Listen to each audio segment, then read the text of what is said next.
মাহমুদুল্লাহ রিয়াদ তার ভারতে মাটিতেই এই টি-20 সিরিজের মাধ্যমে তিনি তার জমনিকা টেনে আনবেন এই টি-20 সিরিজের। আমরা বোধহয় অনেকভাবে চেষ্টা করেছি যে ওই রিয়াদের জায়গাটায় অন্য কাউকে দিয়ে মেকআপ করানো যায় কি না, কিন্তু আমরা চেষ্টা করে কিন্তু ব্যর্থ হয়েছি। আমরা ফাইনালি সেদিনটা আমাদেরকে আসতেই হয়েছে। মাহমুদুল্লাহ রিয়াদ তার একটা প্রেস কনফারেন্স আমি যতটুকু জানি যে করতে যাচ্ছেন ভারতীয় সময় বিকাল 5টায়। আমার মনে হয় যে তিনি তার মনের কথাগুলো সেখানেই বলবেন এবং সেখানেও আমাদের দেশের অনেক সাংবাদিক ভাইরা ওয়েট করছেন, তারাও অনেক হয়তো তাকে প্রশ্ন করবেন এবং সেই প্রশ্ন থেকে তার মাহমুদুল্লাহ রিয়াদের এই দীর্ঘ ক্রিকেটের সঙ্গে যাত্রার বিভিন্ন উত্তর বা অনেক কথা সেখানে থাকবে। প্রোটোকল অনুযায়ী তিনি বোর্ডের সঙ্গে যোগাযোগ করেছেন এবং সেই যোগাযোগের একটা উইং আমরা সিলেক্টররা আমাদেরকে তিনি অবহিত করেছেন। আই এম শিওর বোর্ডকেও তিনি করেছেন।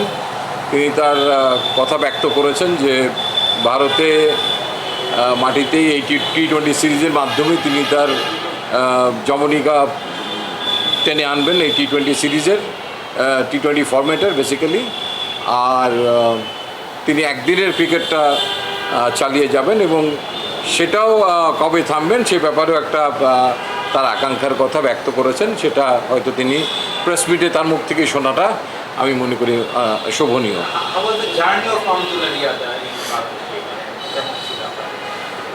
জার্নি এখনও চলছে, জানি এটা কেমন হয়, আরও দুটো ম্যাচ আছে, তারপরে নিশ্চয়ই আমরা এই ব্যাপারে আপনাদের সঙ্গে কথা বলবো। প্রথম টি-20 আগে রিয়াদকে নিয়ে বলেছিলেন ক্যাপ্টেন নাসিম বোর্ডের সঙ্গে কথা বলবেন ভারত সিরিজ শেষে, তার একটা ম্যাচ যেতে না যেতে আসলে মানে একদম সিনারিটা চেঞ্জ হয়ে গেছে। সিদ্ধান্তটা আসলে কখন হয়েছে? এটা মাহমুদুল যেহেতু কিছুক্ষণ পরে বসছেন, আমার মনে হয় এটা তার কাছ থেকে শোনাই ভালো। কাজে এই মুহূর্তে আসলে আপনাদের অনুরোধে কিন্তু আমি এখানে এসে দাঁড়িয়েছি, আমি চলে যাচ্ছিলাম, তো সব কথা আমি তো বলতে পারবো না। এবং আমাদের সঙ্গে হয়তো যখনই কিছু কথা হয় অনেক খেলোয়াড়দেরই, সেটা কিন্তু নিতান্তই ব্যক্তিগত আলাপচারিতা থাকে এবং কিছু জিনিস সেই জায়গাটাতেই সীমাবদ্ধ রাখা ভালো। যেটা পাবলিক করার উচিত সেই খেলোয়াড় নিশ্চয়ই যতটুকু আপনাদেরকে বলার ততটুকু তিনি বলবেন, যে তিনি যেটাকে শোভনীয় মনে করবেন, বলার মতো মনে করবেন, যেটা পাবলিককে বলা উচিত এবং সর্বসাধারণের জানা উচিত। বাট কিছু কিছু কথা অনেক সময় অনেক খেলোয়াড়ই আমাদের সঙ্গে হয় যেটা তিনি পাবলিক করতে চান না, আমরাও চাই না। তো কাজেই সেই জায়গাটুকু আমাদের সেই আলাপচারিতা সব কিছু আমরা আসলে মনে করি যে সেটা বলাটা ঠিক শালীনতার বাইরে চলে যায়। আচ্ছা, অনেকগুলো প্রশ্ন হয়ে গেছে কিন্তু ডিফারেন্ট প্রসঙ্গ আমি যদি বলি যে সামনে যেহেতু সাউথ আফ্রিকা সিরিজ দেশের মাটিতে আমরা সাধারণত দেশে দেখি আগে হচ্ছে আমাদের পেসারদের সংখ্যাটা খুব কম থাকে, একজন দুজন পেসার নিয়ে আমরা খেলি।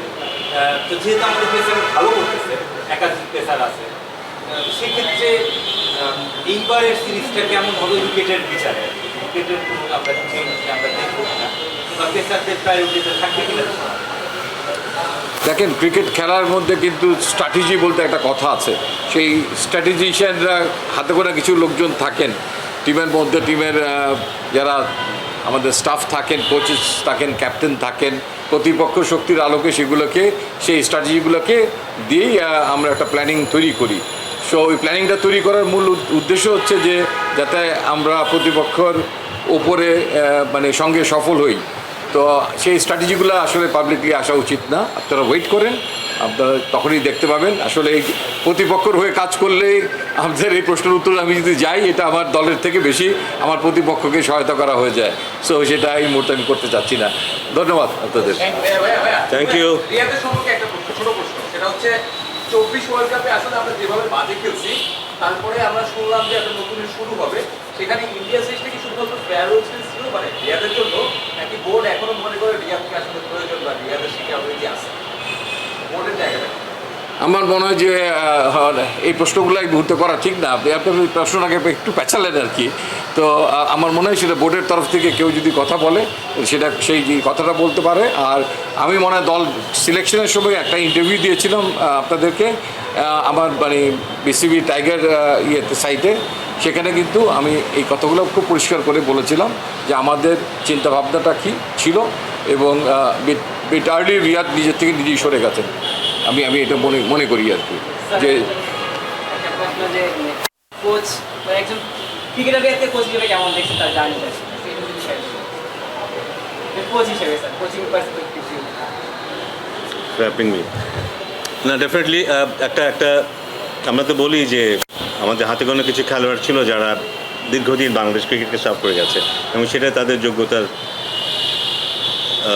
ভিত্তিতেই ডেফিনেটলি রিয়াদও তার বাইরে নয় এবং রিসেন্টলি গত 3-4 বছর ধরেই আমরা দেখেছি যে আমরা বোধহয় অনেকভাবে চেষ্টাও করেছি যে ওই রিয়াদের জায়গাটায় অন্য কাউকে দিয়ে মেকআপ করানো যায় কি না, কিন্তু আমরা চেষ্টা করে কিন্তু ব্যর্থ হয়েছি। আমরা ফাইনালি সেদিনটা আমাদেরকে আসতেই হয়েছে যে ওই জায়গাটাতে রিয়াদই সেরা। সো এটাই বোঝা যায় যে তার গুরুত্বটা কতটুকু ছিল ওর ক্যারিয়ার জুড়ে এবং বিশেষ করে শেষের দিকেও ওর ইম্পর্টেন্সটা কতটুকু ছিল। সো হি হ্যাজ সার্ভড দারুণভাবে আমি বলবো এবং ও এমন একটা পজিশনে খেলেছে, আমরা টি20 নিয়ে আলাপ করছি, ও এমন একটা পজিশনে খেলেছে যে পজিশনে খেলাটা খুব কঠিন। সেখানেও আমরা দেখেছি প্রায়শই সে দলকে ভালো পারফর্ম করে সাহায্য করেছে জিততে বা কম্পিটিটিভ হতে। তো আমি মনে করি যে দারুণ একটা ক্যারিয়ার ছিল রিয়াদের টি20তেও অন্যান্য ফর্মেটেও এবং ধীরে ধীরে আমরা দেখেছি ও টেস্টে অলরেডি রিটায়ার করেছে, টি20তেও রিটায়ার হয়তো করবে এই সিরিজেই। সো একজন বড় খেলোয়াড়কে আমরা হারাতে যাচ্ছি আর কি। আপনার কাছে আমার একটা ছোট প্রশ্ন আছে। আপনি যাদের সঙ্গে কাজ করেছেন মুশফিক ভাই, তামিম ভাই, মাশরাফি ভাই, রিয়াদ ভাই, সাকিব ভাই, যাদেরকে পঞ্চপাণ্ডব বলা হতো তাদের সকলেই এখন সরে যাচ্ছে, এই মানে শেষ হয়ে যাচ্ছে তাদের ক্যারিয়ার। এটা আপনার জন্য কতখানি ইমোশনাল মোমেন্ট যে আপনার হাত থেকে ধরে যারা আসছেন বা যাদের সঙ্গে আপনি কাজ করেছেন তারা শেষ, মানে তাদের ক্যারিয়ার শেষ হয়ে যাচ্ছে? এটা উত্তর আমি দুভাবে দিতে পারি, একটা খুব ভালো লাগবে সবার, একটা ভালো নাও লাগতে পারে। ভালো লাগার দিকটা হচ্ছে যে হ্যাঁ এরা দীর্ঘদিন বাংলাদেশ ক্রিকেটকে একটা লেভেল থেকে আরেকটা লেভেলে নিয়ে আসতে দারুণ ভূমিকা রেখেছে, কোনো সন্দেহ নেই সে ব্যাপারে। But at the same time আমাদেরই ব্যর্থতা যে আমরা ওদেরকে এতদিন খেলতে দেখেছি বা খেলতে দিয়েছি, ওদের চাইতেও ভালো খেলোয়াড় আমরা তৈরি করতে পারিনি। আমি খুব খুশি হতাম যদি ওদের চাইতেও ভালো খেলোয়াড় আমরা তৈরি করতে পারতাম এবং ওদের চাইতেও ভালো খেলোয়াড়রা আজকে জাতীয় দলে খেলতো, কিন্তু সেটা ওরাই করতে দেয়নি। But definitely credit goes to them, ওরা দারুণ ক্রিকেট খেলেছে সবাই। মাহমুদুল্লাহদের মতো ক্রিকেটাররা বিসিবির কাছ থেকে ফেয়ারওয়েল রিজার্ভ করে বা ফ্যান আছে না, মাহমুদুল্লাহদের মতো খেলোয়াড় কেন, যে কোনো খেলোয়াড়ই যে রিটায়ার করবে সেই ডেফিনেটলি রেসপেক্ট আর্ন করে, ভালো একটা ফেয়ারওয়েল আর্ন করে এবং বিসিবি সেটা করবে, অবশ্যই করবে, সবার ক্ষেত্রেই সেটা সমানভাবে প্রযোজ্য। মাহমুদুল্লাহ রিয়াদ তার একটা প্রেস কনফারেন্স আমি যতটুকু জানি যে করতে যাচ্ছেন ভারতীয় সময় বিকাল 5টায়। আমার মনে হয় যে তিনি তার মনের কথাগুলা সেখানেই বলবেন এবং সেখানেও আমাদের দেশের অনেক সাংবাদিক ভাইরা ওয়েট করছেন, তারাও অনেক হয়তো তাকে প্রশ্ন করবেন এবং সেই প্রশ্ন থেকে তার মাহমুদুল্লাহ রিয়াদের এই দীর্ঘ ক্রিকেটের সঙ্গে যাত্রার বিভিন্ন উত্তর বা অনেক কথা সেখানে থাকবে। প্রোটোকল অনুযায়ী তিনি বোর্ডের সঙ্গে যোগাযোগ করেছেন এবং সেই যোগাযোগের একটা উইং আমরা সিলেক্টররা আমাদেরকে তিনি অবহিত করেছেন। আই এম শিওর বোর্ডকেও তিনি করেছেন।